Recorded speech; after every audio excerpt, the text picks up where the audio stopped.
বেশি মোতালা করা হয়, সারা পৃথিবীর ভিতরে একটা বই সবচেয়ে বেশি সাপ্লাই হয়, সারা পৃথিবীর ভিতরে একটা কিতাব সবচেয়ে বেশি পড়া হয়, সেই কিতাবটার নাম হলো কালামুল্লাহ। তার মানে কার কথা? আল্লাহর কথা, আল্লাহর কোরআন। এটা সবচেয়ে বেশি পড়া হয়। পৃথিবীর এমন কোন বই নাই যেই বইটা ধরলে সওয়াব হয়, এমন কোন বই নাই যেই বইটা বুকে লাগাইলে সওয়াব হয়, এমন কোন বই নাই যেই বইটার দিকে তাকাইলে সওয়াব হয়, এমন কোন বই নাই যেই বইটার সাথে মহব্বত লাগাইলে সওয়াব হয়। কিন্তু একটা বই আছে, একটা কিতাব আছে, সেটা হলো আল্লাহর কিতাব কোরআন। এই কোরআনটার সাথে দূর থেকে সম্পর্ক রাখাইলেও সওয়াব হয়, এটা বুকে লাগাইলেও সওয়াব হয়, এটা চুমো খাইলেও সওয়াব হয়। কোরআনের সাথে যাদের সম্পর্ক ভালো, আল্লাহর নবী বলেন হাসরের ময়দানে তাদের মাথায় নূরের টুপি পরায়া দেওয়া হবে। আল্লাহর কালামের এত দাম, এত সম্মান। আপনাদের পাশেই তো উজানির কারি ইব্রাহিম রহমাতুল্লাহ আলাইহি ঘুমিয়ে আছে। উজানির কারি ইব্রাহিম রহমাতুল্লাহ আলাইহি তার সুনাম সম্মান বেড়েছে শুধু কোরআনের কারণে। তেমন সম্পদের মালিক ছিল না, তেমন ক্ষমতাবান ব্যক্তি ছিল না। এই বাংলার জমিন থেকে কত নেতা কবরে চলে গেছে গো, কত নেত্রী কবরে গেছে, কেউ মনে করে না, তাদের আলোচনাও হয় না।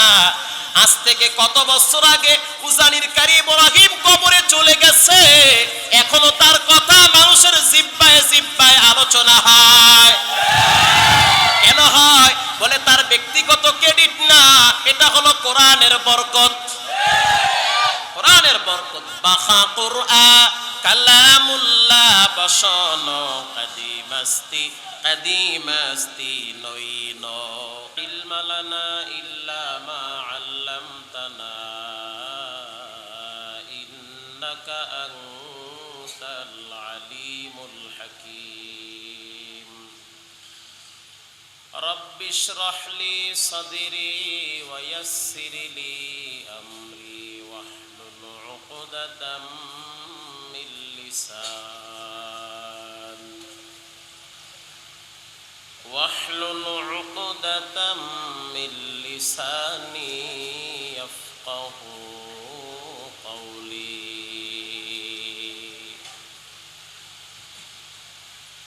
الحمد لله বাংলাদেশ তালিমুল কোরআন মাদ্রাসা, নুরানি মাদ্রাসা এর উদ্যোগে আয়োজিত আল্লামা আহমদ শফি রাহিমাহুল্লাহ তার স্মরণে আল্লাহ সুবহানাহু ওয়া তাআলা আমাদেরকে চলমান সমস্ত ঝামেলা, মুসিবত, অধপতন, অবদস্ত, বেইজ্জতি থেকে হিফাজত করে সমস্ত মুসিবত থেকে পরিত্রাণ দিয়ে আল্লাহ জাল্লা শানুহু আমাদেরকে অত্যন্ত ভালোবেসে মহব্বত করে আদর করে এখনো পর্যন্ত হায়াতের জিন্দিগিতে কিছু সময় দ্বীনের নিসবতে, কোরআন ও সুন্নাহর নিসবতে উলামায়ে কেরাম, ছাত্র ভাইদের মজলিসে আমাদেরকে উপস্থিত হওয়ার তৌফিক দান করেছেন। বিশেষ করে যেখানে কোরআন ও হাদিসের আলোচনা করা হয় সেটা অত্যন্ত গুরুত্বপূর্ণ একটি দামি মজলিস। বিশেষ করে যেই জায়গাটায় কোরআন তেলাওয়াত করা হয় এটা খুবই বরকতিময় একটি জায়গা। দলমত নির্বিশেষে হিংসাত্মক মনোভাব দূর করে দলাদলি, মনের ব্যারাম, রোগ ব্যাধি এগুলো একেবারেই মন থেকে সাফ করে আল্লাহ এবং তার রসুলকে রাজি খুশির উদ্দেশ্যে নিজের ইসলাহের জন্য, গুনাহমুক্ত জীবন যাপনের জন্য আল্লাহ তাআলা আমাদেরকে এরকম এক দামি মজলিসে উপস্থিত হওয়ার তৌফিক দান করেছেন। এজন্য সকলেই জবান খুলে আবেগ ভরা কণ্ঠে মহব্বতের সহিত সেই মহান রব্বুল আলামিনের দরবারে শুকরিয়া আদায় করি। আলহামদুলিল্লাহ। লক্ষ কোটি দুরুদ ও সালাম বিশ্ব মানবতার কান্ডারি, মুক্তির দিশারি মানবতার মুক্তির দূত, মানবতার মুক্তির সনদ, সর্বকালের সর্বশ্রেষ্ঠ মহামানব, যাকে আল্লাহ পাক দান করেছে হাউজে কাউসার, যার সুপারিশ ছাড়া কোনো মানুষ জান্নাতে যেতে পারবে না। আল্লাহ আমাদেরকে বিশ্বনবীর উম্মত হিসেবে কবুল করেছেন।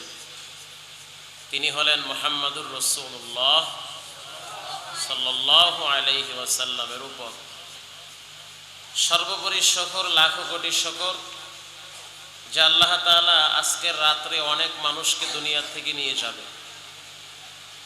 কি ভাই, এখনো বেঁচে আছেন, জিন্দা আছেন, মরেন নাই, সময়টাকে কদর করেন।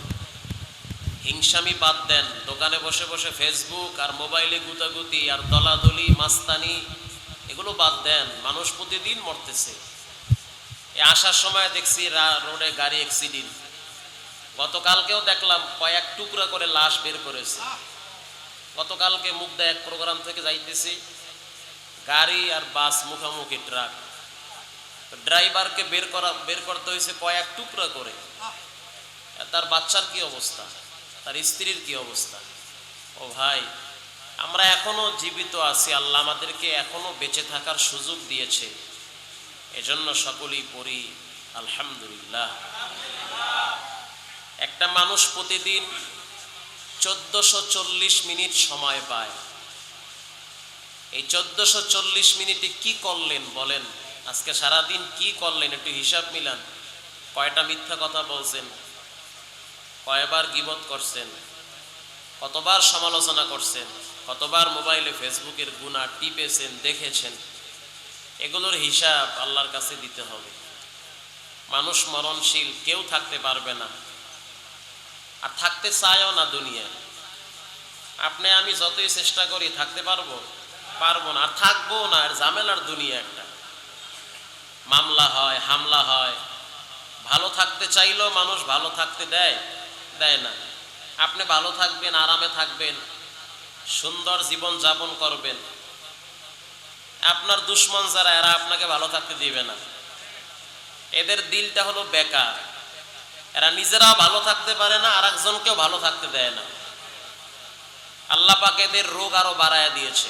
খাতামাল্লাহু আলা কুলুবিহিম ওয়া আলা সামঈহিম ওয়া আলা আবসারিহিম গিশাওয়া। এই কলবে আল্লাহ মোহর মাইরা দিছে, এরা শুনেও শোনে না। আজীব ব্যাপার, এখানে বয়ান হচ্ছে, দোকানে হাজারো মানুষ বসে আছে। আরে বেটা, তোর জন্য তো মসজিদের পালকি রেডি হয়ে আছে, দোকানের 3টা কাপড় দোকানে অপেক্ষমান। সকালবেলা ঘর থেকে মসজিদে যাওয়ার আগে এদের প্রথম জীবনে কি ছিল, তওবা করার কারণে কি হয়েছে, নবীর মাথা আনতে যায়। এর চেয়ে বড় দুশ্মন কি হতে পারে বলেন? ওই ব্যক্তি আল্লাহর কাছে এত প্রিয় হয়ে গেছে, হেদায়েতের মালা গলায় পরায়া দিয়া, রাসূলের পরে যদি কেউ নবী হইতো তাইলে আল্লাহ পাক হযরত ওমরকে বানায় দিত। তাহলে তওবা এমন একটা জিনিস, এটা তওবা করলেই পিছনের সব গুনাহ ডিলিট হয়ে যায়। মানুষ যেই জিনিসের মূল্য বোঝে, সে সেটার কদর বেশি করে। দুনিয়া এমন একটা জায়গা, যে ব্যক্তি দুনিয়া বুঝেছে সে দুনিয়ার জন্য পাগল হয়ে গেছে, আর যে ব্যক্তি আখেরাত বুঝছে সে আখেরাতের জন্য পাগল হয়ে গেছে। দুনিয়া বুঝা খুব সহজ, করা কি সহজ? সহজ না। দুনিয়া বোঝা সহজ, করা অনেক কঠিন। কিন্তু আসল বিল্ডিং উঠায়া আমার নেতা নেত্রী কাপনের প্যাকেট হয়ে কবরে যাচ্ছে, সেই সাবেক রাষ্ট্রপতি কবরে চলে গেল, জিল্লুর রহমান সাহেব সে কবরে চলে গেছে, এরশাদ সাহেব সেও কবরে চলে গেছে। তোমরা যেই দলের কর্মী, তোমাদের নেতা নেত্রীরাও আজ না হয় কাল তারাও কবরে চলে যাবে, তোমাকেও যেতে হবে। ফাও মাস্তানি করিও না। দুনিয়ায় থাকার জায়গা না, যেতেই হবে। দুনিয়া বোঝা খুব সহজ, করা অনেক কঠিন। আখেরাত বোঝা কঠিন, করা কি সহজ। যেমন ধরেন, দুনিয়ার লাইনে কেউ যদি হিসাব করে, এই বাজারটার নাম কি? নতুন বাজার, এখান থেকে যদি একটা এসি গাড়ি আপনি ঢাকায় নিতে চান, যে গাড়িটা আমার নামে থাকবে, এখান থেকে আমি ঢাকায় প্রতিদিন আপ ডাউন করাবো, প্রতিদিন আমার এসি গাড়ির থেকে 50,000 টাকা আসবে। কত হাজার? 50,000। 50,000 টাকা যদি প্রতিদিন আসে, তাহলে মাসে কত হয়? কয়েক লক্ষ টাকা ধরেন, 9-10 লক্ষ টাকার মতো, বা আরো বেশি হবে, বা হিসাব 15 লাখ। এখান থেকে আরো কিছু খরচ আছে, আপনার টাকাও ব্যাংকে জমা আছে। একটা এসি গাড়ি নামাইতে ধরেন 80 লক্ষ টাকা লাগবে, টাকাও ব্যাংকে জমা। আপনার ব্রেন হিসাব কমপ্লিট যে গাড়ি ছাড়লেই টাকা আমার চলে আসবে, প্রতিদিন হবে টাকা। হিসাব থেকে সব বাদ দিয়েও দৈনিক 20 থাকলেও মাসে 9 লাখ থাকবে, বা একটু কম বেশি। এটা বুঝতে বেশি সময় লাগছে, টাকাও জমা আছে। আচ্ছা বলেন, এটা করা কি সহজ? অনেক কঠিন। আপনাকে জাপানে অর্ডার দিতে হবে, ওখান থেকে চাকা প্যাকেট হয়ে আসবে, এখানে এটাকে মিলানো হবে, রোড পারমিট নিতে হবে, জায়গায় জায়গায় কাউন্টার বসাতে হবে, একজন ড্রাইভার লাগবে, হেল্পার লাগবে, কন্ট্রাক্টর লাগবে, এরপরে রাস্তায় চাঁদা দিতে হবে। তা বলেন, বোঝা যত সহজ, করা অত সহজ? অনেক কঠিন। কিন্তু আখেরাত বোঝা খুব কঠিন। মানে বুঝতেই চায় না মানুষ যে দাড়ি রাখলে আমার নিজের জন্য লাভ, আমি মরলে আর কিছু বলতে না পারলেও পারবো, আল্লাহ আমি তেমন ভালো কাজ করতে না পারলো, আপনার নবীর মহব্বতে দাড়িগুলো আমি রেখে দিয়েছি। আরে ভাই, এও সিলায় তো আল্লাহ পাক মাফ করতে পারে। এটা বুঝা খুব কঠিন, বুঝতেই চায় না। না রাখলে কি জানি কি হয়, কি হয়, কি হবে, কিচ্ছু হবে না। জীবন তো এভাবেই চলে যাচ্ছে। তা আখেরাত বুঝা অনেক কঠিন, করা সহজ। সহজ কেমন ধরেন, কেউ যদি সূরা ইখলাস একবার পড়ে, কতবার? একবার। কুল হুয়াল্লাহু আহাদ আল্লাহুস সামাদ লাম ইয়ালিদ ওয়া লাম ইউলাদ ওয়া লাম ইয়াকুল লাহু কুফুয়ান আহাদ, বলার সাথে সাথে আমলনামায় 10 পারা কোরআনের সওয়াব লিখে দেওয়া হয়। আল্লাহর নবী বলেন, সাহাবায়ে কেরাম তোমাদের মাঝখানে কেউ কি আছো যে প্রতিদিন 1 খতম কোরআন তেলাওয়াত করবে? সাহাবায়ে কেরাম বলল, ইয়া রাসূলুল্লাহ, এটা তো অনেক কঠিন কাজ, এটা অনেক শক্ত কাজ। আল্লাহর নবী বলল যে কেউ যদি সূরা ইখলাস 3 বার পাঠ করে, তার আমলনামায় 1 খতম কোরআনের সওয়াব লিখে দেওয়া হয়। পরে তো না মানুষ। কেউ যদি প্রতিদিন বলে সুবহানাল্লাহ 100 বার যদি পড়ে, কতবার? 100 বার। কিয়ামতের ময়দানে তার চেয়ে বেশি আমলওয়ালা কোনো ব্যক্তি দাঁড়াবে না। কেউ যদি বলে লা ইলাহা ইল্লাল্লাহু ওয়াহদাহু লা শারীকা লাহু লাহুল মুলকু ওয়া লাহুল হামদু ইউহয়ী ওয়া ইউমীত ওয়া হুয়া আলা কুল্লি শাইইন কাদির, 100 বার 1000 বার যদি কেউ পাঠ করে, 10টা গোলাম আজাদ করলে যেই সওয়াব, সেই সওয়াব লিখে দেওয়া হয়। এই সূরা ইখলাস 3 বার পড়তে কি 1 মিনিট লাগে? 1 মিনিটও লাগে না। কেউ যদি সূরা ইয়াসিন পড়ে, তাহলে একবার সূরা ইয়াসিন পড়লে 10 খতম কোরআনের সওয়াব আমলনামায় লিখে দেওয়া হয়। এতে কোনো সন্দেহ নাই। পড়ে না মানুষ, এটা কোনো কি হবে, এটা কি, এটা কোনো গুরুত্ব নাই।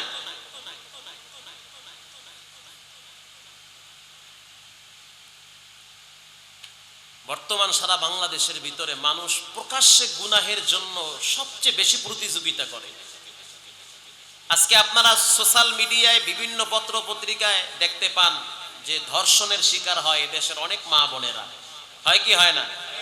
হয়। কারণটা কি? এই ইদানিং ধর্ষণ এত বাড়তেছে কেন? অনেকগুলা কারণ। এর ভিতরে অন্যতম একটি কারণ হলো যে ইদানিং ওয়াজ মাহফিল বাহিরে বন্ধ, দাওয়াত ও তাবলীগের কাজ বন্ধ, যার কারণে এই সুযোগে বখাটে ছেলেরা এই সমস্ত কাজের জন্য বেশি ব্যস্ত হয়ে গেছে। আমরা সরকারকে বলবো, স্থানীয় গণ্যমান্য ব্যক্তিদেরকে বলবো, মিছিল মিটিং সব হয়, প্রতিদিন লাখ লাখ মানুষ ঢাকা শহরে মিছিল করে, করে কি করে না? আর তখন করোনা কি সোনালী ব্যাংকে জমা থাকে? থাকে না তখন জমা। তখন তো করোনা কোন দিক দিয়ে ভাগে আল্লাহই জানে। আসলে করোনা যদি সোয়াসুই হইলেই যদি করোনায় যদি আক্রমণ করে, তা বাংলাদেশের সবচেয়ে বেশি এফেক্টেড হইতো রিক্সাওয়ালা, ভ্যানওয়ালা, দিন মজুরওয়ালারা। কিন্তু করোনা ঘুরে ফুরিয়ে গিয়া ধরে 2 লাখ টাকার অফিসারের, ঘুরিয়ে গিয়া ধরে মন্ত্রী সাহেবের। তার মানে করোনা দুনিয়ার কোন সোয়াসুই এডি ব্যাপার সেপার না, করোনা চলে আল্লাহর মিস কলে। আল্লাহ যদি কয় ধর, এসি রুমের ভিতরে ডাইরেক্ট গিয়ে আউযুবিল্লাহ সারা ধরবে। অতএব এই সমস্ত ভোকাস আর এই আকামের কথা বাদ দেন, আমরা স্বাস্থ্যবিধি মেনেই দ্বীনের কথা, কোরআনের কথা উন্মুক্ত ভাবে জনসাধারণের সামনে বাহিরে বলতে চাই। আশা করি এদেশের হাজারো যুবক কোরআনের বয়ান শুনে দিলকে পরিশুদ্ধ করে এই ধর্ষণের মতো মহামারী থেকে নিজেকে বাঁচায় রাখবে। আরে আইন করে কোনোদিন ধর্ষণ বন্ধ করা যায় না, বন্ধ করা যাবে না। প্রচলিত আইনে কোনোদিন ধর্ষণ বন্ধ হবে না। কোরআনের একটা আইন চালু করেন, সব বন্ধ হয়ে যাবে। বাংলাদেশের সবচেয়ে বড় ধনী সৌদি আরব গিয়া করছে আকাম, তা এটারও হাত কাটছে। হাত কাটছে নেই না, আঙ্গুল কাটছে। আঙ্গুল কাটছে, ওরে খোদা, এ আঙ্গুল কাটছে। তো এখন সৌদি আরব গিয়ে যদি কেউ চুরি করতে চায়, একবার হাতের দিকে চায় আর মালার দিকে চায়, চিন্তা করে ধরা পড়লে তা হাত এইটা যাইবে। তো পৃথিবীর ভিতরে সবচেয়ে কম ধর্ষণ হয় সৌদি আরব, কথা কি ঠিক? সবচেয়ে কম চুরি হয় সৌদি আরবে। কেন হয় বলে একটাই জবাব, সেখানে কোরআনের কিছু আইন চালু আছে বিধায় এগুলো কম হয়। এরকম 2-1টা আইন চালু করলে তো আলহামদুলিল্লাহ আমাদের দেশে এরকম হবে না। আল্লাহ তাআলা এ দেশের যুব সমাজকে হিফাজত করুক, বলেন আমিন। আরো জোরে বলেন না আমিন। সম্মানিত হাজিরিন, আমি আপনাদের সামনে মহাগ্রন্থ পবিত্র কোরআন থেকে একটি আয়াত তেলাওয়াত করেছি। আল্লাহ পাক বলেন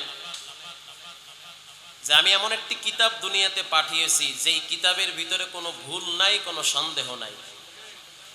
আজকে সারা পৃথিবীর টপ লেভেলের বড় বড় বেঈমানেরা কোরআন নিয়ে রিসার্চ করে, কালেমা করে মুসলমান হয়। যারা এই রিসার্চ করে তারাই মুসলমান হয়। পৃথিবীর ভিতরে একটা কিতাব আছে যেই কিতাবটা সবচেয়ে বেশি বিক্রি হয়, সুবহানাল্লাহ, সবচেয়ে বেশি পড়া হয়। সেই কিতাবটার নাম কি? কোরআন শরীফ। এটাকে রাত্রেও পড়া হয়, দিনেও পড়া হয়, হাঁটতে হাঁটতেও পড়া হয়, আবার শোয়া অবস্থায়ও পড়া হয়, আবার নামাজেও পড়া হয়, নামাজের বাহিরেও পড়া হয়। গভীর রাত্রে আল্লাহর কালামের তেলাওয়াত হয়, হয় কি হয় না?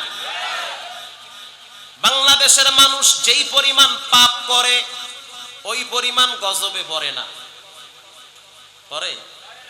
যেই পরিমাণ আকাম করে ওই পরিমাণ তো গজবে পড়ে না। আগের জামানার মানুষ 2 নম্বরই করলি ডাইরেক্ট গজব গিয়া তাকে শুট করত, কিন্তু শেষ নবীর উম্মতের উপরে গজব কেন ডাইরেক্ট আসে না? আল্লাহর নবী দোয়া করেছে, আল্লাহ আমার উম্মতেরা গুনাহ করলে আপনি ডাইরেক্ট তাদেরকে সমূলে ধ্বংস করে দিবেন না। আর বাংলাদেশের পার্কে, হোটেলে, সিনেমা হলে, নাটকে, বিভিন্ন এফডিসির ভিতরে যেই পরিমাণ অন্যায় চলে, এর কারণে গজব যেই পরিমাণ আসার কথা ওই পরিমাণ আসে না। কেন আসে না? একটাই কারণ, সেটা হলো এদেশের হাজার হাজার মাদ্রাসার ছোট ছোট বাচ্চারা গভীর রাত্রে আল্লাহর কালামের তেলাওয়াত করে। এই কোরআন তেলাওয়াতের কারণে গজব আইসাও দূর থেকে ফিরে যায়, আসে না। হিন্দুর সন্তান জুমার দিন মসজিদের সামনে দিয়ে হাঁটে, সিগারেটটা যদি ধরাইতো আস্তে করে দূরে সরাইয়া মাথা নত কইরা মসজিদের সামনে দিয়ে যায়। কিন্তু কপালে তো খারাপ, মুসলমানের বাচ্চা বাবাই বিদেশ থেকে টাকা পাঠায়, সেই টাকার গরমে জুমার দিনও ঠিক মতো নামাজটাও পড়ে না, মসজিদের সামনে দিয়ে বিড়ি টানতে টানতে যায়। আছে না নাই? আরে আছে মানে অভাব না। আপনি এই রোড দিয়ে যান, দেখবেন এতগুলা দাড়ি নিয়ে দোকানে বইয়ে রয়েছে, ব্যাটকাই আছে টিভির দিকে, কোনো কাম নাই। বয়স 80 বছর, দাড়ি পাইকে গেছে, নাতি নতি বিয়ে গেছে, এরপরও নামাজ পড়ে না। একটা বিড়ি 6 জনে খায়। একটা আপেল একটা কমলা দুইজনে খাইতে চায় না, আপনি একটা আপেল খাইয়ে একজনটা দেবেন, কবেন না তোমার স্যাপ লাগছে খাবো না। কিন্তু একটা বিড়ি 14 জনে টানে, এর টাইম না ফালাইয়া দেয়, আর একজনে কয়ে অপচয় করা তো ঠিক না, বাহিরা মরে দে। এ জাতির কপাল এমনে পুরে নাই, বিড়ি টানতে পারে মাগার মেসওয়াক করতে পারে না। অথচ বিড়ি টানলে স্বাস্থ্যের ক্ষতি হয়, ব্রেন নষ্ট হয়, ক্যান্সার রোগে আক্রান্ত হয়, আর মেসওয়াক করলে ব্রেন ক্লিয়ার হয়। শেষ ফজিলত মৃত্যুর সময় ঈমান নিয়ে কবরে যায়। আল্লাহর নবী বলেন, যে ব্যক্তি মেসওয়াক করে নামাজে দাঁড়ায়, 1 রাকাত নামাজ মেসওয়াক করে যদি কেউ পড়ে, 1 রাকাত নামাজে 70 রাকাতের সওয়াব লিখে দেওয়া হয়। মেসওয়াকের এত ফজিলত, মেসওয়াকের এত ফজিলত, ও মুরব্বি, ও বুড়া, একটু ভালো করে শুনে নেন, দোকানে বসে বসে সময় নষ্ট করিয়েন না। আল্লাহর নবীর শেষ আমলটাই ছিল মেসওয়াক করা।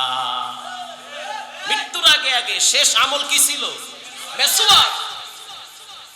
ভাইয়েরা আমার, আল্লাহ পাক বলেন, এমন একটা কিতাব পাঠাইলাম, যালিকাল কিতাব, ওই কিতাব, ওই মানে অনেক দূরের কিতাব। আজকে দুনিয়ার মানুষ গর্ব করে বলে আমার সন্তান বিশ্ববিদ্যালয়ের লেখাপড়া করে, তার মানে কুমিল্লা কলেজের চেয়ে বিশ্ববিদ্যালয়ের ভ্যালু কম না বেশি? বেশি ভ্যালু। শিক্ষা প্রতিষ্ঠান যত দূরের হয় মর্যাদা তত বেড়ে যায়। খুব ভালো করে বুঝছেন, কষ্ট হইতেছে না? শিক্ষা যত দূরের হয় মর্যাদা তত বেড়ে যায়। শিক্ষা যত দূরের হয় মর্যাদা তত বেড়ে যায়। আপনার সন্তান কোথায় পড়ে? বলে আমার সন্তান কেমব্রিজে পড়ে, আমার সন্তান অক্সফোর্ড বিশ্ববিদ্যালয়ে পড়ে। তার মানে মানুষ গর্ব করে বলবে আমার সন্তান অনেক দূর থেকে ডিগ্রি নিয়ে আসছে। ভাই আমগো এলাকায় একটা ডাক্তার আইছে, কোন জায়গাতে পাশ করে আইছে? বলে কুমিল্লাতে পাশ করে আইছে। দূর এর টাইম আছে, ফাঁকে যা। বিজির অন্ত যায় না কেউ, মানে টাহাই দেয় না, সিরিয়ালও দাঁড়ায় না। আর যদি বলে ডাক্তার একজন আসছে জার্মান থেকে ডিগ্রি নিয়ে আসছে, ওরে ঠেলা, জার্মান, সিরিয়াল আগে খারাপ। তার মানে শিক্ষা দূরের, মর্যাদা বেশি না কম? বেশি। মানুষ এটা গর্বের সহিত বলবে, অহংকারের সহিত বলবে যে আমার ছেলে আমেরিকার থেকে ডিগ্রি নিয়ে আসছে, লন্ডন থেকে আসছে, জার্মান থেকে আসছে, জাপান থেকে আসছে। কিন্তু গরিব মানুষ যারা, তারা বলবে আল্লাহ আমি গরিব মানুষ, আমি এত টাকা পাবো কোথায়? আমার তো বেশি দূরের ডিগ্রি নাই। এটা আল্লাহ আগেই জানেন। এই জন্য আল্লাহ পাক কোরআনে বলেছেন যালিকাল কিতাব, ওই কিতাব। তার মানে কোরআনটা কাছের না দূরের? দূরের কোরআন। এই কোরআনের বাড়ি হলো লাউহে মাহফুজে, ফি লাউহিম মাহফুজ।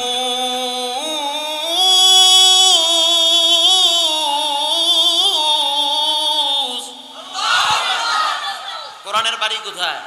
লাউহে মাহফুজে। আল্লাহ পাক বলেন ওই কিতাব, তার মানে অনেক দূরের কিতাব। কত দূরের? বলে আমেরিকা, বলে না না, লন্ডন বলে না না, জার্মান জাপান বলে না না। আল্লাহর কালাম যে শিখবে, এই কোরআনের বাড়ি এত দূরে, থার্মিটার দিয়া মাপা যাবে না, ভিসা লাগায়া যাওয়া যাবে না। আসমান জমিন সব ভেদ করে প্রথম দ্বিতীয় চতুর্থ পঞ্চম সপ্তম ষষ্ঠম আকাশ ওপার করে লাউহে মাহফুজ থেকে যেই কিতাব নাজিল হয়েছে, এই কিতাবের শিক্ষা যারা অর্জন করবে তাদের শিক্ষার সামনে দুনিয়ার শিক্ষা বোল্ড হয়ে যাবে। কোনো টেনশন নাই। তার মানে কোরআনের শিক্ষাটা কাছের না দূরের? আর দূরের জিনিসের দাম কম না বেশি? বেশি। বাঙালির গোষ্ঠী খাওয়ার সময় কয় দেশি মাছ দেও, কয় কি কয় না? আবার দোকানে গিয়া কয় ফেরেন লাভলি বিদেশি দাও। কি আজীব কারবার। দোকানে গিয়া বলে ভাই দেশি মুরগি আছে, ফোল্ডার কানা এটা খাওয়া যাবে না। খায় সব দেশি, পরে দেশি না বিদেশি? কি উল্টা পাল্টা কারবার। খায় সব দেশি, পরে সব বিদেশি। বর্তমান খাওয়ার বেশি ভ্যালু না পড়ার বেশি ভ্যালু? পড়ার। এটা কদু কেনে 30 টাকা দেয়া, 70 টাকা দেয়া, এটা সোনো কেনে 600 টাকা দিয়া। কথা ঠিক? একটা সিগারেট কেনে 40 টাকা দেয়া, সেরাটানা যাইবেন 200 টাকা। টুপি কেনে একটা মাত্র 15 টাকা দিয়ে। কথা বুঝেন নাই? এজন্য আল্লাহ পাক বলেন কোরআনের শিক্ষা হলো অনেক দূরের শিক্ষা। আজকে মানুষ কোরআনের সাথে সম্পর্ক দুর্বল করে দিয়েছে, এজন্য মানুষ বেশি পেরেশানিতে পড়ে গেছে। আল্লাহর কালামের সাথে সম্পর্ক যার যত ভালো, আরশের মালিক তার মান মর্যাদা পেরেশানি দূর করে আরো মহব্বত বাড়িয়ে দিবে। কোরআনের সাথে যার সম্পর্ক যত ভালো, তার পজিশন তত ভালো। দুনিয়ায় মানুষ আরামে চলার জন্য বাড়ি গাড়ি একটু স্বাচ্ছন্দ্যে জীবন কাটাতে চায়। আল্লাহ পাক বলেন ইয়ারফাইল্লাহুল্লাযীনা আমানু মিনকুম ওয়াল্লাযীনা উতুল ইলমা দারাজাত।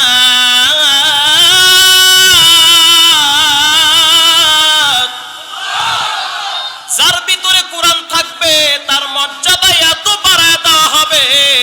দুনিয়ার মানুষ কামাই করে 3 লাখ, ঘরে গেলে বউয়ের জুতার বাড়ি খায়, আর ইমাম সাহেব কামাই করে 13,000, স্ত্রী দেখলেই দূর থেকে সালাম।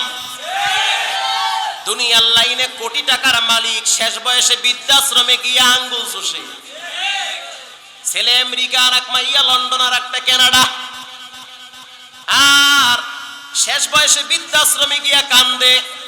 আর দুনিয়ার লাইনে এই শিক্ষাটা এমন একটা অবস্থা, শিক্ষা যদি কোরআনের সংস্রবের শিক্ষা না হয়, শিক্ষা যদি নবীর হাদিসের স্পর্শে শিক্ষা না হয়, শুধু জাগতিক শিক্ষা দিয়া মানুষ কোনোদিন মানুষ হতে পারে না। আপন বোনকে ধর্ষণ করে বাবার কাছেও মেয়ে নিরাপদ থাকে না।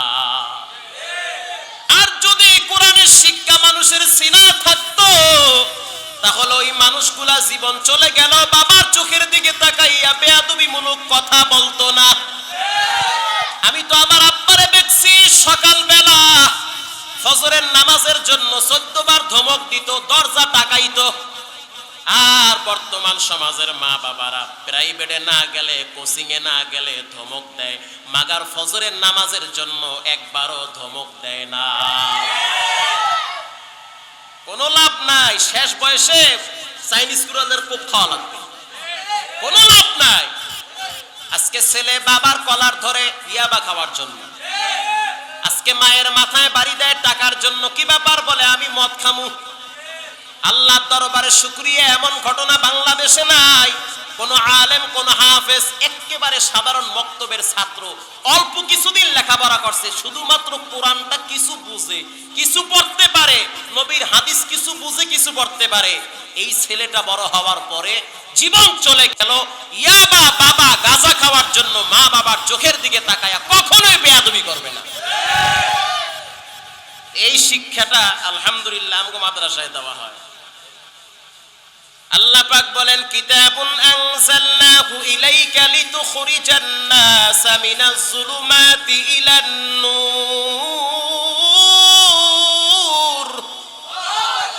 আল্লাহর কালাম হলো বাতি, কোরআন হলো বাতি।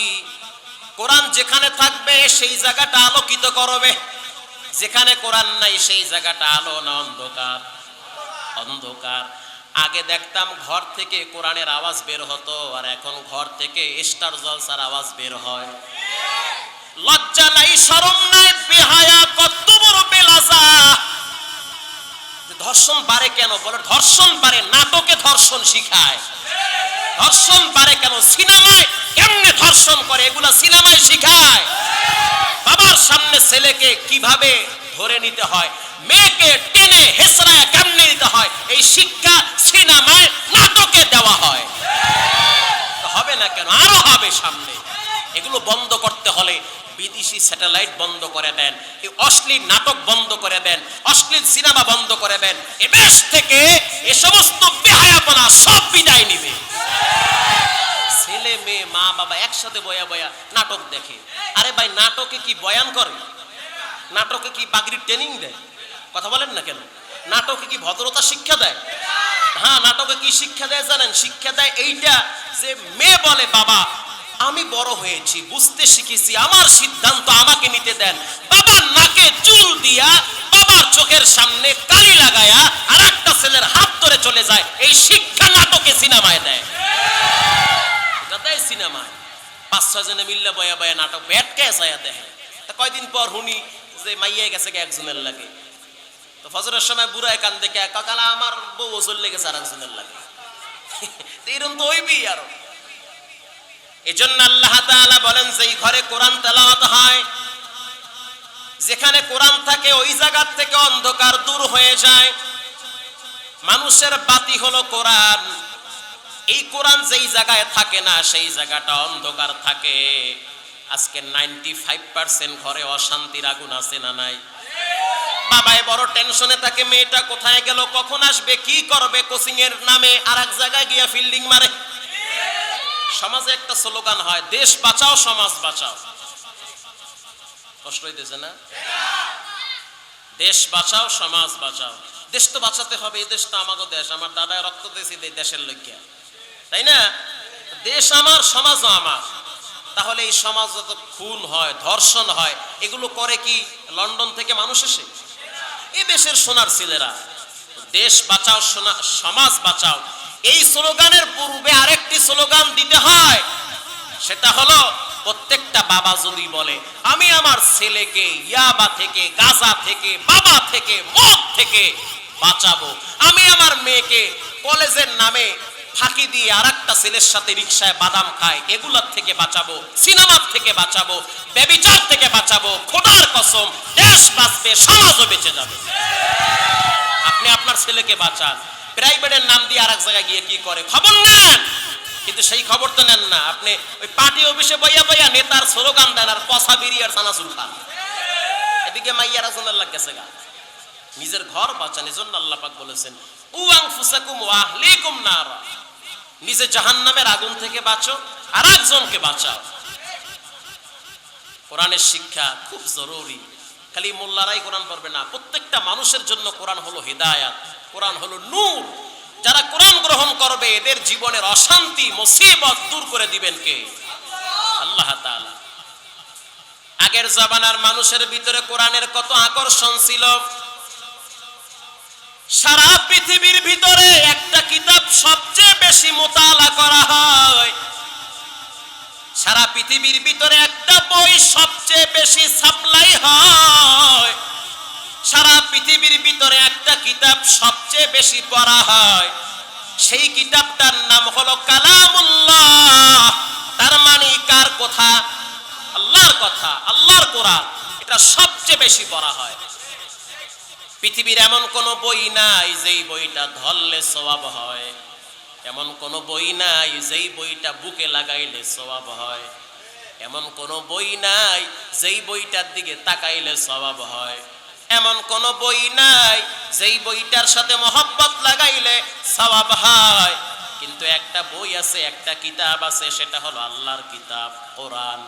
এই কোরআনটার সাথে দূর থেকে সম্পর্ক রাখাইলেও সওয়াব হয়, এটা বুকে লাগাইলেও সওয়াব হয়, এটা চুমো খাইলেও সওয়াব হয়। কোরআনের সাথে যাদের সম্পর্ক ভালো, আল্লাহর নবী বলেন হাসরের ময়দানে তাদের মাথায় নূরের টুপি পরায়া দেওয়া হবে। আল্লাহর কালামের এত দাম, এত সম্মান। আপনাদের পাশেই তো উজানির কারি ইব্রাহিম রহমাতুল্লাহ আলাইহি ঘুমিয়ে আছে। উজানির কারি ইব্রাহিম রহমাতুল্লাহ আলাইহি তার সুনাম সম্মান বেড়েছে শুধু কোরআনের কারণে। তেমন সম্পদের মালিক ছিল না, তেমন ক্ষমতাবান ব্যক্তি ছিল না। এই বাংলার জমিন থেকে কত নেতা কবরে চলে গেছে গো, কত নেত্রী কবরে গেছে, কেউ মনে করে না, তাদের আলোচনাও হয় না। আজ থেকে কত বছর আগে উজানির কারি ইব্রাহিম কবরে চলে গেছে, এখনো তার কথা মানুষের জিহ্বায় জিহ্বায় আলোচনা হয়। কেন হয়? বলে তার ব্যক্তিগত ক্রেডিট না, এটা হলো কোরআনের বরকত, কোরআনের বরকত। বাখা কোরআন কালামুল্লাহ বসন কাদিমাস্তি কাদিমাস্তি নইন। কোরআন যার সাথে লাগে তার মর্যাদা সব দিক থেকে আল্লাহ পাক বাড়ায়া দেয়, দেয় বাড়ায়া। এটা বাস্তব। সম্মানিত হাজিরিন, এজন্য আল্লাহ তাআলা বলেন এই কিতাবটা হলো নূর, এটা হলো বাতি। সন্তানদেরকে কোরআনের শিক্ষা দেন, ছেলে মেয়েদেরকে কোরআনের তালিম দেন। গোটা দেশ আজকে অশান্তির বেড়াজালে আবদ্ধ। ছোট ছোট বাচ্চারা ফেসবুক নিয়ে ব্যস্ত। বাবা ধমক দিলে উল্টা বাবা এর ধমক ছেলে দেয়। কেন দেয়? বলে আজকে ফেসবুক আর ইন্টারনেটের কারণে অধিকাংশ যুবকদের জীবন যৌবন ধ্বংসের দ্বার প্রান্তে। এজন্য ছোট থেকেই বাচ্চাদেরকে কোরআনের তালিম দিয়ে বড় করেন। হযরত ওমর ফারুক রাদিয়াল্লাহু তাআলা আনহুর কাছে এক যুবকের বাবা বিচার নিয়ে গেছে, আমিরুল মুমিনিন, আমার ছেলে আমার খোঁজ খবর নেয় না, আমারে ঠিকমতো খাবার দেয় না, আমার থাকার ব্যবস্থাও করে না। হযরত ওমর ফারুক রাদিয়াল্লাহু তাআলা আনহু যুবককে ডেকে সামনে দাঁড় করাইলো আর বলে, কি ব্যাপার, ইনি কি তোমার বাবা? বলে, হ্যাঁ। খোঁজ খবর কেন নাও না? কেন টাকা পয়সা দেও না? যুবক ডেকে বলে, আমিরুল মুমিনিন, আমার বাবার উপরে আমার যেমন দায়িত্ব, বাবারও আমার উপরে তেমন দায়িত্ব আছে। আমি জানতে চাই বাবার দায়িত্ব আগে না ছেলের দায়িত্ব আগে? কার দায়িত্ব আগে? বাবার দায়িত্ব আগে। পৃথিবীর ভিতরে আগে কে এসেছে, বাবা না ছেলে? আর জোরে বলেন, বাবা এসেছে। তার মানে বাবা আগে, ছেলে কি পরে? আগে আসছে বাবা। তো বলেন দায়িত্ব কার আগে? বাবার আগে। যারা দোকানে বসে আছেন, ঘরে বসে আছেন, শুনেন, তারা হলে পছলান লাগবে, কিচ্ছু করার থাকবে না। খুব ভালো করে শুনে নেন। হযরত ওমর ফারুক বলল, বাবার দায়িত্ব প্রথম। এবার যুবক বলল, বাবার দায়িত্ব যেহেতু প্রথম, তাহলে বলেন কি কি দায়িত্ব বাবার? কারণ দায়িত্ব তো বাবার আগে। হযরত ওমর ফারুক রাদিয়াল্লাহু তাআলা আনহু বলল, বাবার প্রথম তিনটা দায়িত্ব। কয়টা? এই তিনটা দায়িত্ব বাবা। এক নম্বরে সন্তানের ভালো একটা নাম রাখা। কি রাখা? নাম রাখা। এখন নাম রাখছে নানটু, বল্টু, সল্টু। নাম রাখছে মোসাম্মদ কারিমা আক্তার টুনটুনি। এই নাম রাখলে তো কয়দিন পর আউযুবিল্লাহ সারা জোতার বাড়ি খাওয়া লাগবে। কারণ নামের ভিতরে একটা অ্যাকশন আছে, নামের ভিতরেও বরকত আছে।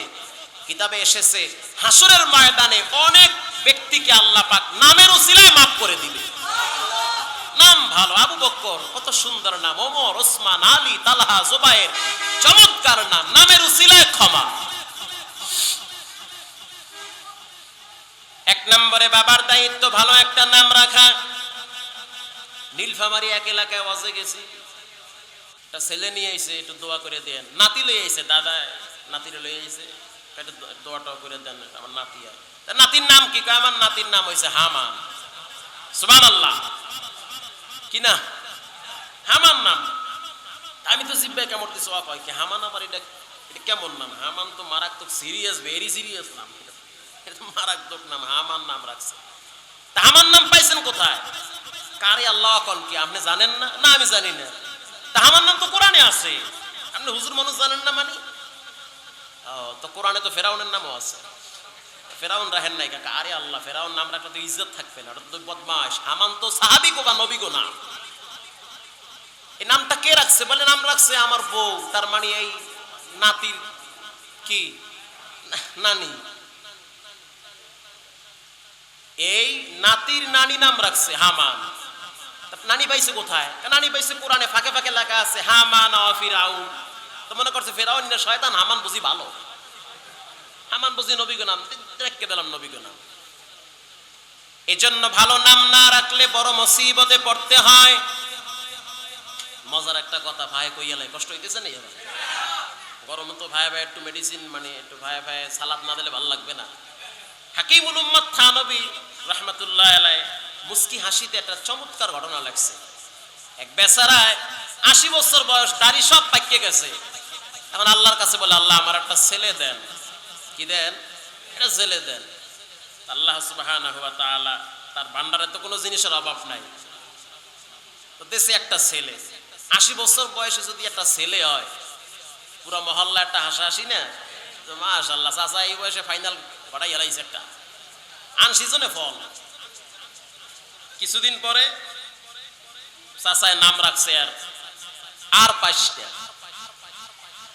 আর পাইস না, তার মানে আর পাইও না। এখন প্রশ্ন করা হয়, চাচা এই কি নাম রাখছেন? নাম রাখছি আনকমন, কারণ ফল হইছে 80 জনের ফল। কারণ আল্লাহ পাক দেশে 80 বছর বয়সে নাম রাখবো আনকমন, যেই নাম পুরো এলাকায় নাই। আচ্ছা ঠিক আছে, ছেলেটা আস্তে আস্তে বড় হয়েছে, লয়ে গেছে মাদ্রাসায়। মাদ্রাসায় গিয়ে কয়, হুজুর পোলাটার নাম আর পাইস না, ভর্তি করে নেন। হুজুরে কয় আবার কোন তো, কার পাইস না? আমি কানে কম শুনি না, আরো দুই একজন ডাকছে। দেন চাচাই কয় কি? চাচা কয় আর পাইস না। তো ভর্তিতে লিখবে আর পাইস না, কিন্তু আর পাইস না নামের তো অর্থ খুব ভয়াবহ অর্থ। চাচা নামটা পাল্টায় ফেলার, নাম তো বেশি ভালো না। সব জায়গায় তেরামি চলে না, মাস্তানি করে গায়ের জোরে মাদ্রাসা বন্ধ করা যায়, মসজিদ বন্ধ করা যায়, আলেমদের সাথে বেয়াদবি করা যায়, গায়ের জোরে ইসলাম পালন করা যায় না। এখানে বিনয়ী হতে হয়। মান তাওয়াদা লিল্লাহ রাফাআহুল্লাহ, যে বিনয়ী হয় আল্লাহ পাক তার মর্যাদা বাড়ায়া দেয়। আপনি বিনয়ী হন, আমি কিচ্ছু না, আমি মাটির তৈরি, আজগো টিপ দিলে কালগো কবরে যাওয়া লাগবে। চাচাই কইতে আছে, মোল্লা মানুষ মানুষের বাড়ি খান তো বেশি বোঝেন না, আর পাইস না এইটাই ঠিক। কিছু মানুষ আছে যা বোঝে এইটাই বোঝে, সঠিকটা বুঝতে চায় না। বাস প্রিন্সিপাল সাহেব কইতে আছে, পেশা বেশির দরকার নাই, লেখ কেলাম আর পাইস না। হঠাৎ 3 দিন পর আর পাইস না হারায় গেছে।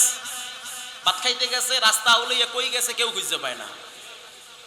এই 80 বছর বয়সে যদি পোলা হয় আর যদি হারায়া যায়, মাথা ঠান্ডা না গরম? মাথা গরম হয়ে গেছে। নদীর পাড় দিয়ে হাঁটতেছে আর বলে আর পাইস না। এক বেচারায় নদীতে জাল মারে। জাল চিনেন তো আপনারা? জাল মারে, তো জাল মারে 3 ঘন্টা পর্যন্ত একটা মাছও পায় না। তা বলেন এই লোকটার মাথা কি ঠান্ডা থাকে? জাল মারে এক জায়গায়, মাছ ওই পারে গিয়ে মিস কল দিয়ে আমি এই জায়গায় ধরতে পারবো না। আমরা তো সাগরের আকার মানুষ, কুয়াকাটার মানুষ, আমরা তো জাল মারতে পারি, মাছও ধরবার পারি। কিছু মাছ আছে বাড়া মাছ, এরা নাক জায়গায় পানির উপরে চলে, দেখছেন নি আপনারা? এই মাছগুলাকে টার্গেট কইরা জেলেরা যারা জাল মারে, এরা কিন্তু জাল মারে। তো যখন জাল মারে এই মাছগুলা এত চালাক, এরা চুপচাপ পানিতে যায়, কিছুক্ষণ পর যখন জেলে জাল ধরে টান মারে, এই মাছগুলো ওই কোনায় গিয়া মাথা জায়গায় আমরা এই জায়গায় আছি, ধরতে পারবা না। এখন এক বেচারা এত জাল মারে, একটা মাছও পায় না, একটা ফুটি মাছও পায় না। মাথা তো ফুল গরম, রোদের তাপের টালে মাথার গিলু ফেলে টকবক করে। তো গামছা খুললে মাথায় বাঁধছে, তাও রোদের তাপ কমে না। হঠাৎ পিছনে একজনে কার পাইস না। তা বলেন এবার মাছওয়ালার কি মাথা ঠিক আছে? 3 ঘন্টা জাল মারি, একটা মাছও পাই না, পিছনে আর একজনে কার পাইস না। মাছওয়ালা কায় মাছ ধরার গুল্লি মারি এটা সাইজ করে লইয়া জাল জল ফালাইয়া লইছে একটা লাঠি নিয়ে, তো আউযুবিল্লাহ স্যার ওরে ফিডা, মানে ফিডাইতে ফিডাইতেছে একটা বানাইয়া লাইছে। দুপুরের টাইমে মাদ্রাসার হাফেজ সাহেব যাচ্ছে রাস্তা দিয়া, ছায়া দেখতে আছে, চাচারে মারতে আছে জম্মের মারা। মারোকা থাম, আগে কথা হল। এখন তো এমন নিয়ম হইছে, আগে ধরে, এরপরে মারে, এরপরে রিমান্ডে দেয়, এরপরে জেল হয়, এরপরে খবর নিয়ে দেখে এ কোনো আসামি না। এটা কি মিথ্যা কথা বললাম? এটা পত্রপত্রিকায় আসছে, সত্য কথা এগুলো। তো ফিডায় ফেডায় স্যাপটা বানাইছে।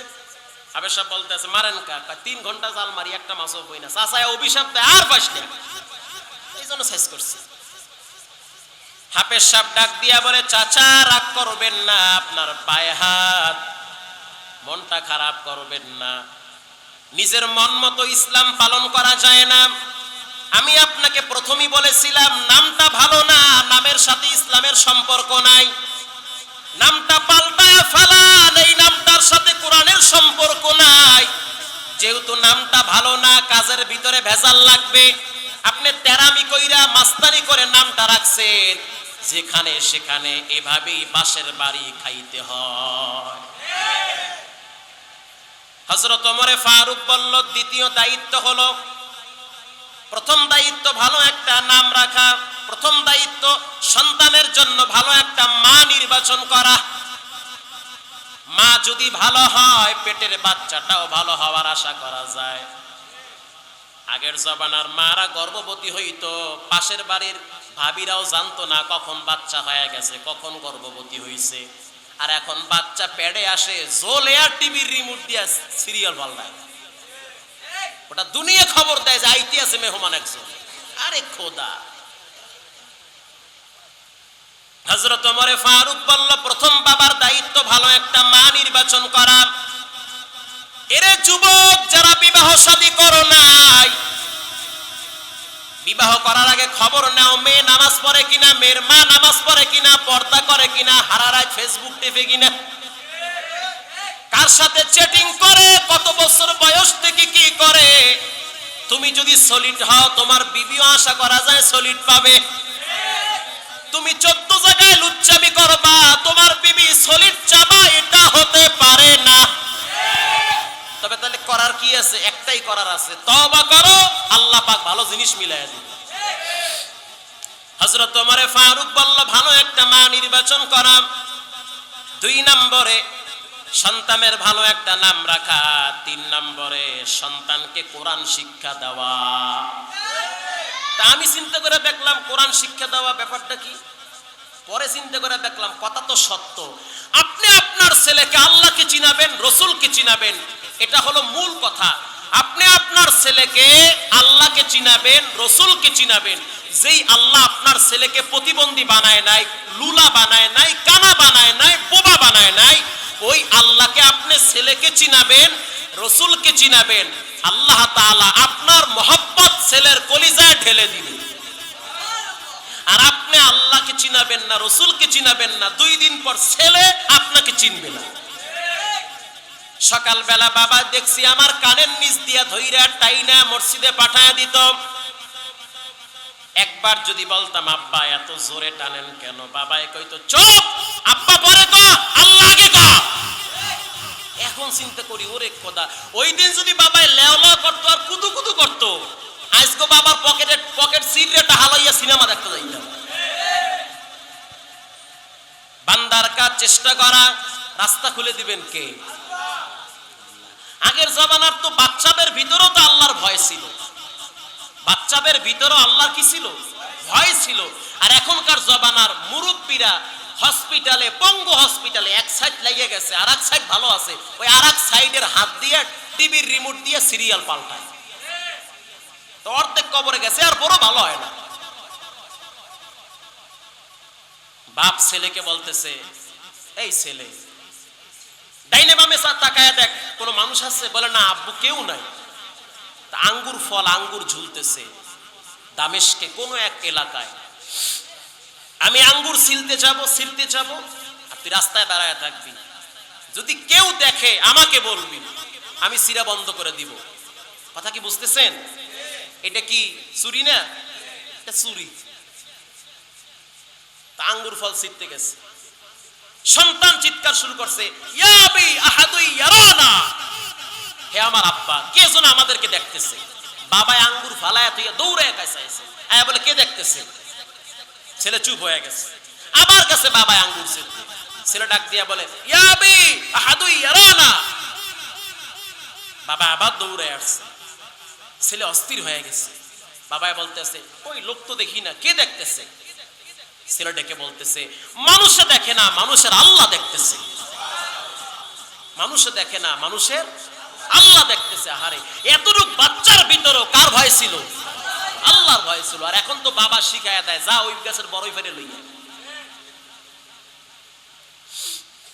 হযরত ওমর ফারুক রাদিয়াল্লাহু তাআলা আনহু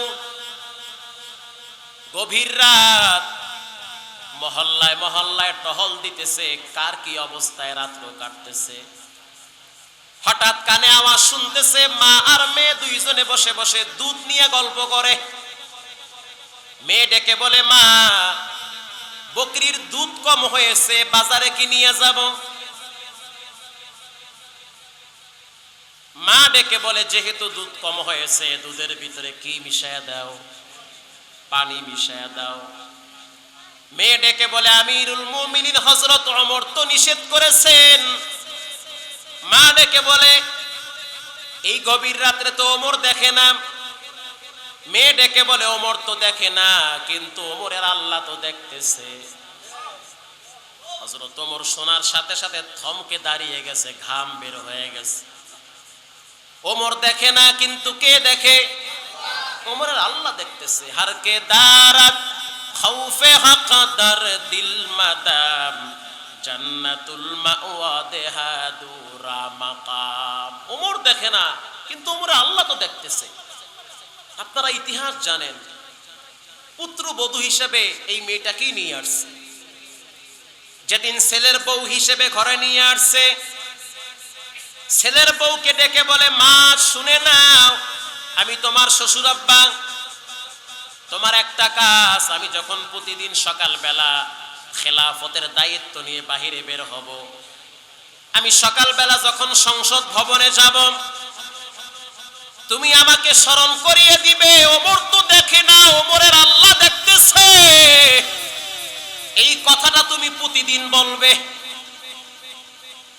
এই কথার উপরে হযরত ওমরের দিলটা কতটাই প্রবাহিত হয়েছে। ওমর দেখে না, কিন্তু ওমরের আল্লাহ দেখতেছে। আজকে আমি এত অন্যায় করি, গোপনে করি, কেউ দেখে না। দুনিয়ার কেউ না দেখলেও একজন দেখেন, তিনি হলেন কে?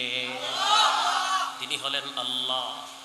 ভাইরা আমার, মুকরানের বাদশার নাম ছিল শাহ মুহাম্মদ। তার সৈন্যরা এক বুড়ির বকরি জবাই করে খেয়ে ফেলেছে। বুড়ি এবার এক আলেমের কাছে গিয়ে বলে, বাদশার সৈন্যরা তো আমার বকরি জবাই করে খেয়ে ফেলেছে, আমি কার কাছে বিচার দিব? একজন আলেম ডেকে বলে, বুড়িমা, সকালবেলা অমুক দিন বাদশা একটা ব্রিজের উপর দিয়ে যাবে, ওখানে দাঁড়ায় থাকবা, বাদশাকে ধরবা। কষ্ট হইতেছে আপনাদের? ঠিক বুড়ি অমুক তারিখে সকালবেলা ওখানেই দাঁড়িয়েছিল, বাদশা যাচ্ছে। ইতিমধ্যেই বুড়ি মহিলা দাঁড়ায় বলতেছে, থামেন, আপনার সৈন্যবাহিনী নিয়ে দাঁড়ায় থাকেন।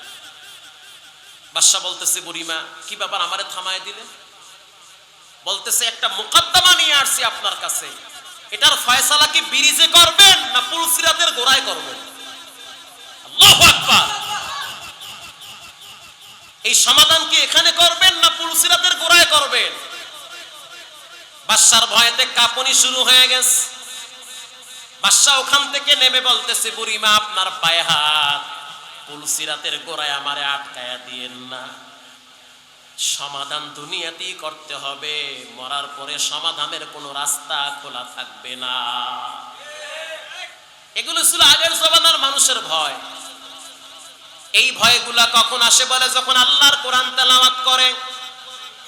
আল্লাহর কালাম হলো চুম্বকের মতন, এটা যেই জায়গায় লাগে সেই জায়গা টেনে নেয়।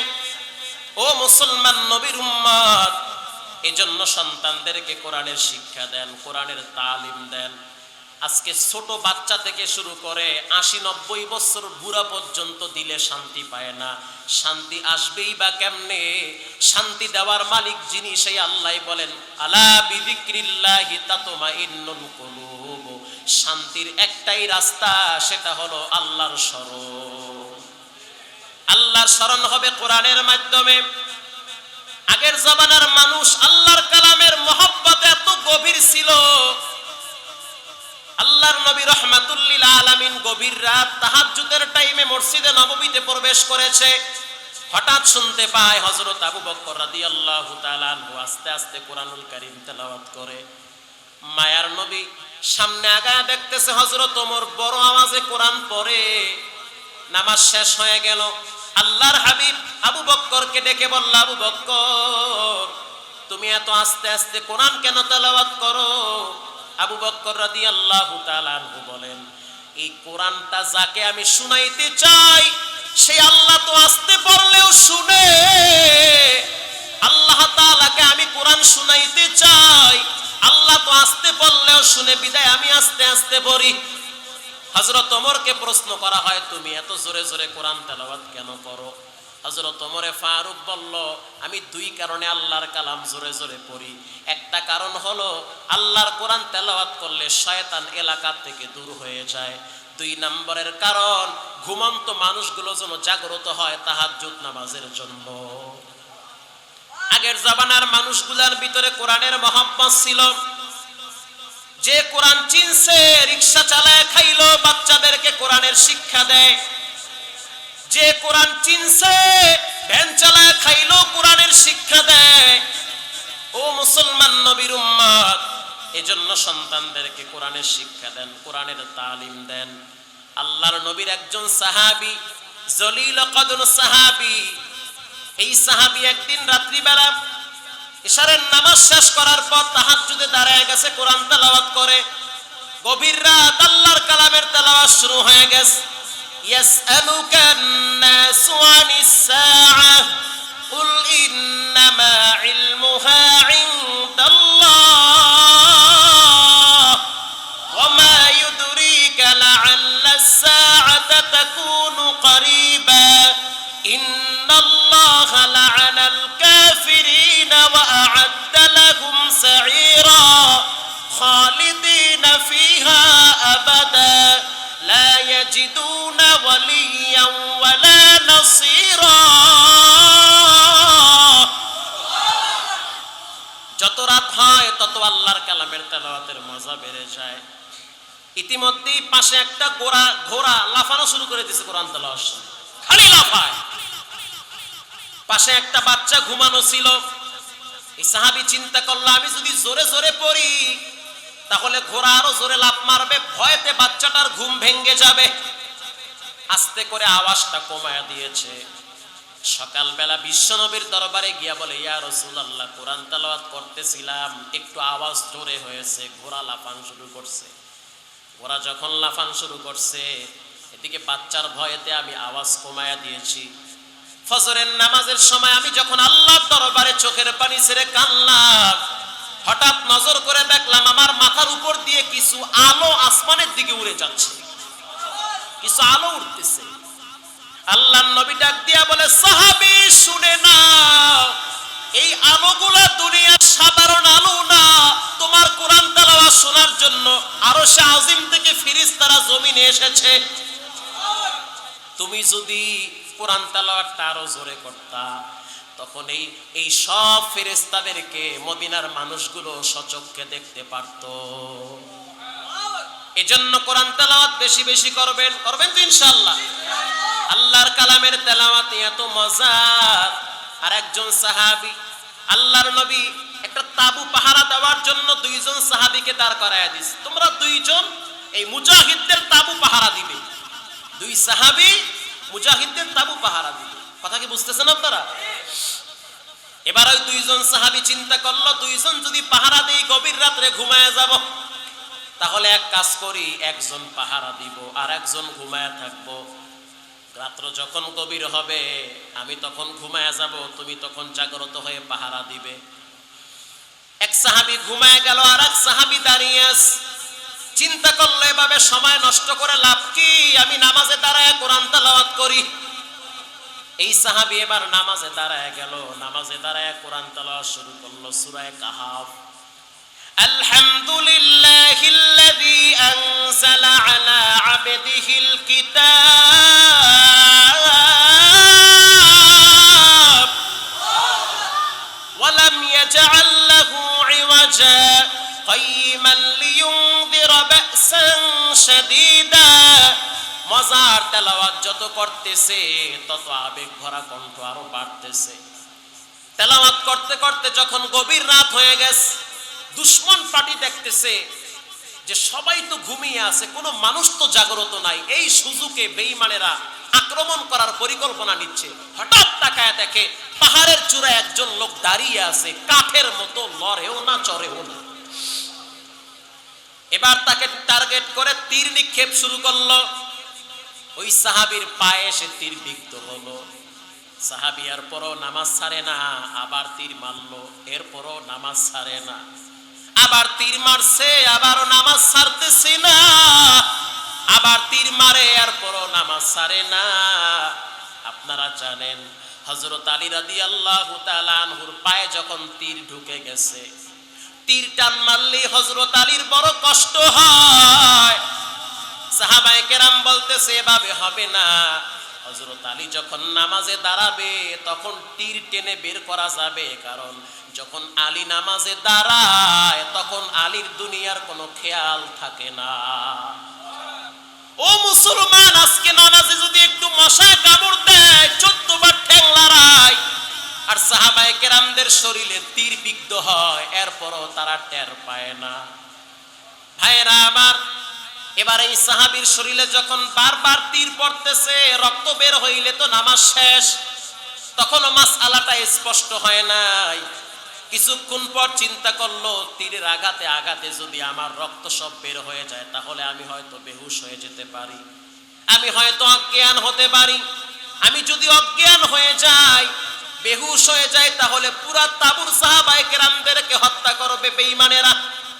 এজন্য দ্রুত নামাজ শেষ করলো, পাশের সাহাবীকে জাগ্রত করলো, তাকায়া দেখতেছে শরীর থেকে রক্ত ঝরতেছে।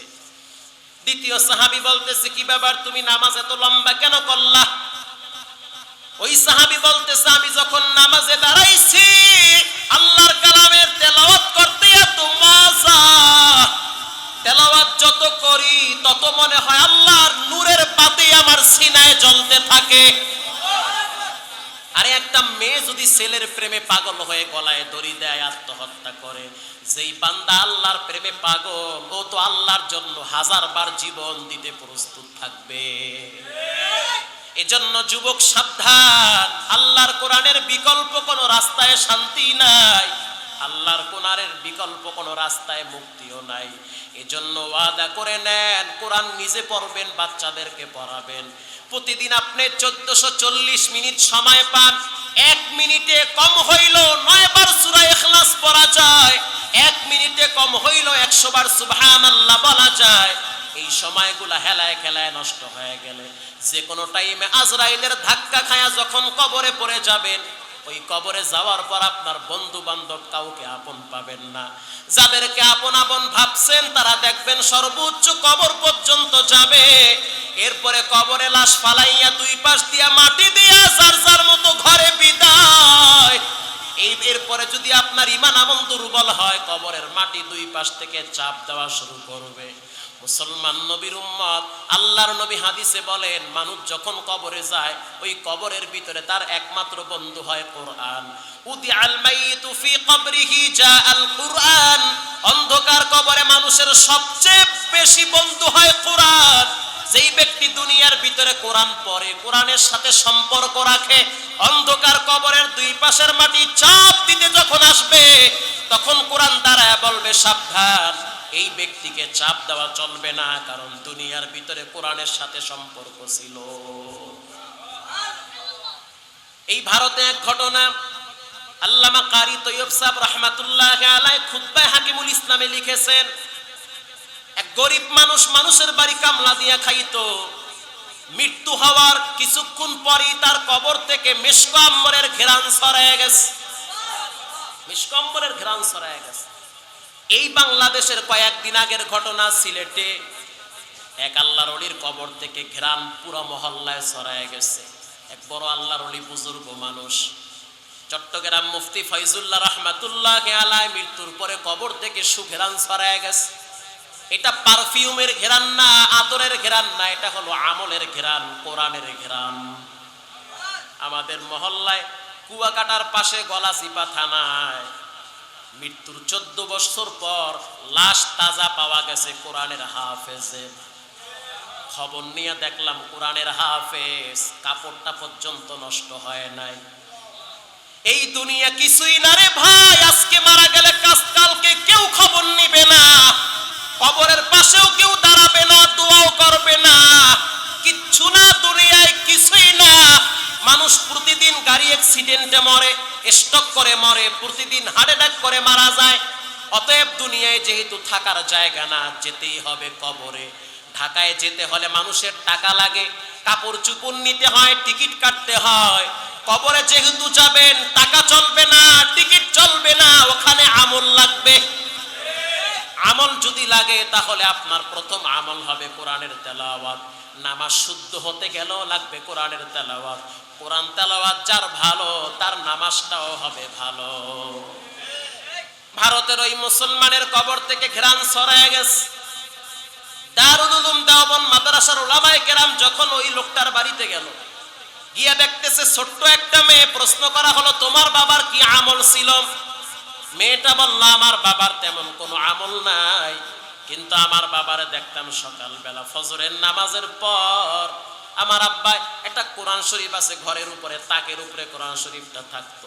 ওই কোরআন শরীফটা নামাইয়া আমার আব্বা আঙ্গুল দিয়ে টানতো আর বলতো, এটা আল্লাহর কালাম, আমি পড়তে পারি না, আমি মূর্খ। এই কোরআনটা বুকে লাগাইতো আর চুমা খাইতো, আর বাবায় চোখের পানি ছেড়ে অজরে কাঁদতো। ওলামায়ে কেরাম কোরআনটা নামায় দেখলো যে কোরআনের পৃষ্ঠার উপরে আঙ্গুলের দাগ পড়ে আছে। এজন্য আল্লাহর কালামের মর্যাদা অনেক বেশি।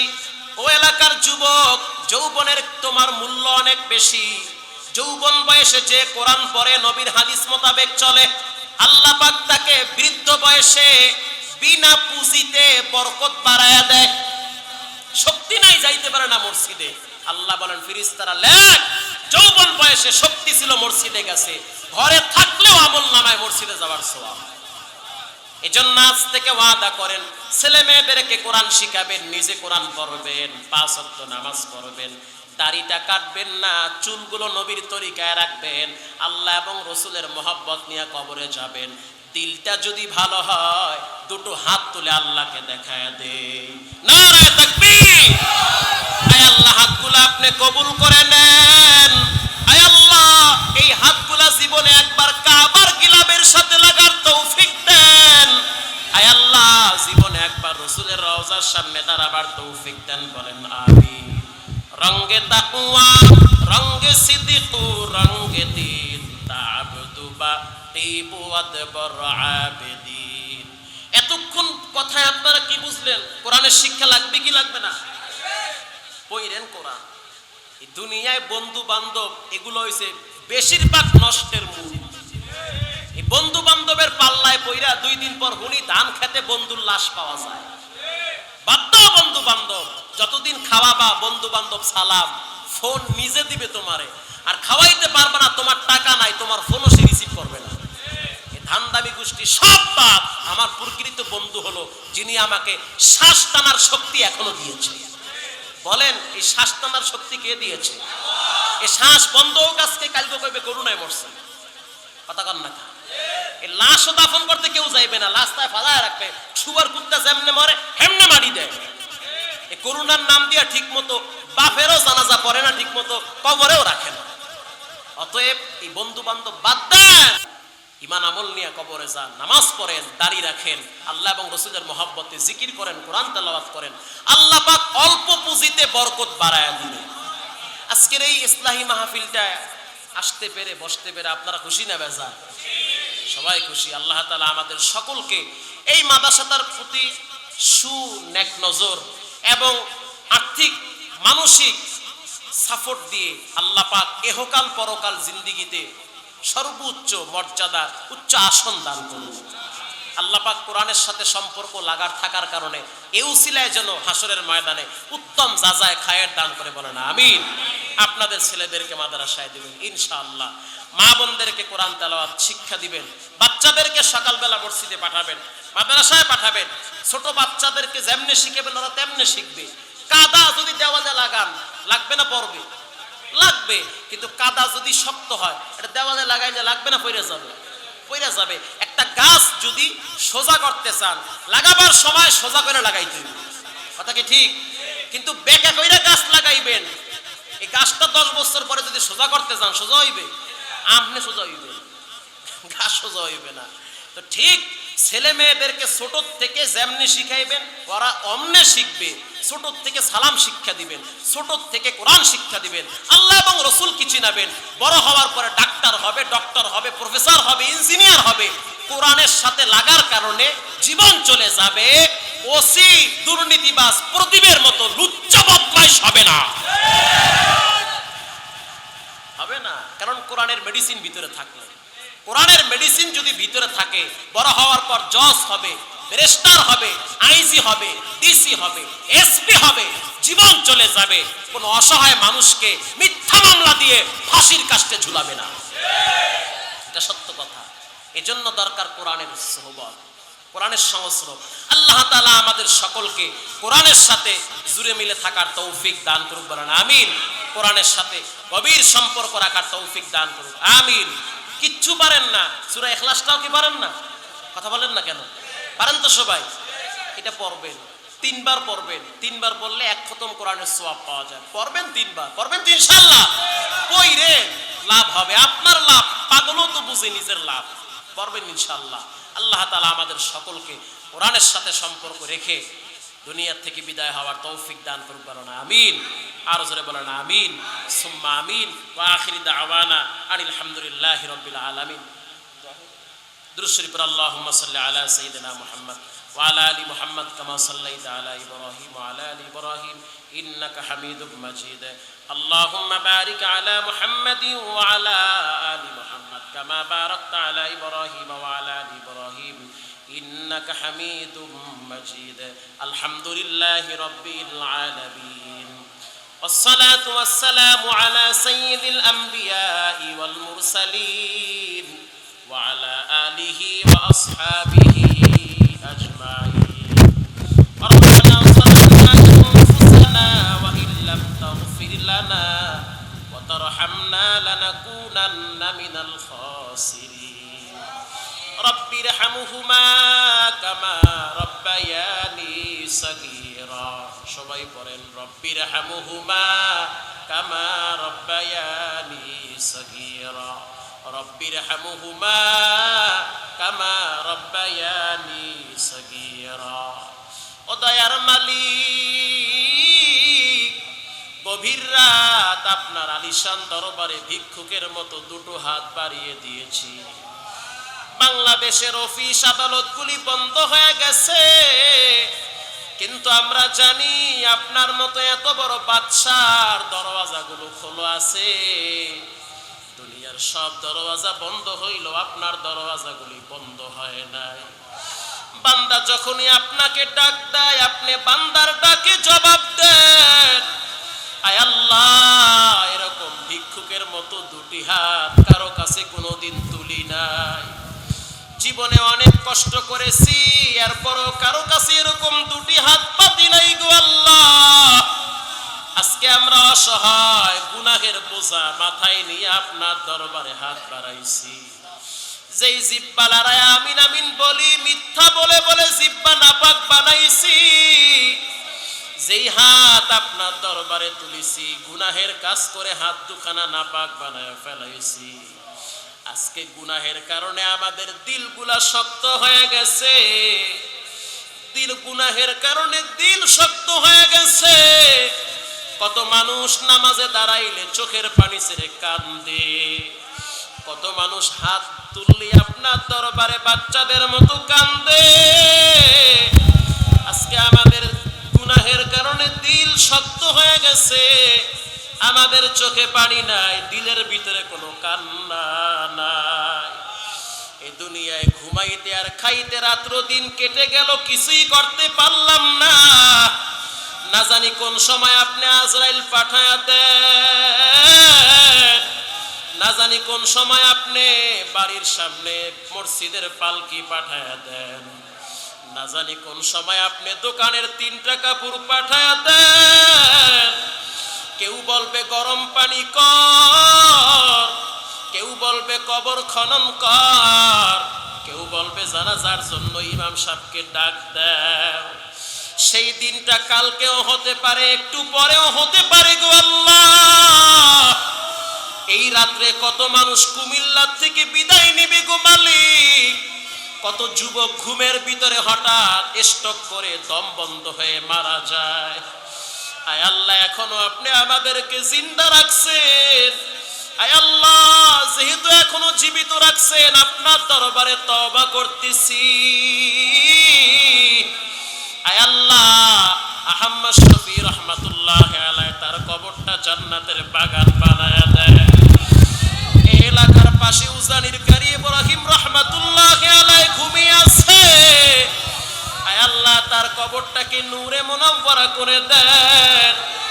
আয় আল্লাহ, জিন্দেগীর গুনাহগুলো আমাদের মাফ করে দেন।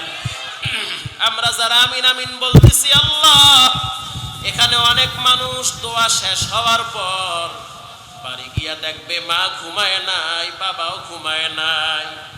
আর একদল মানুষ ঘরে গিয়া দেখবে বিবিও শুয়ে আছে, বাচ্চারাও শুয়ে আছে।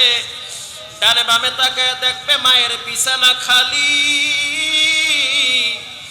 অন্ধকার কবর থেকে মা ডেকে বলে, সন্তান 5টা কাপড় বেচায় জনমের মতো বাঁশ বাগানে ফালায়া রাখলি, অথচ আমি মা তোরে পেটে নিয়ে কত কষ্ট করছি। তুই যখন আমার পেটে ছিলি লাথি মেরে আমার মুখ থেকে বমি বের করে দিয়েছ। মায়ের পেটে যখন বাচ্চারা থাকে, বাচ্চা বড় হয় হাত দিয়া ঘুষা মারে। রাত্রিবেলা মা ঘুমাইতে পারে না, বিছানায় গড়াগড়ি করে।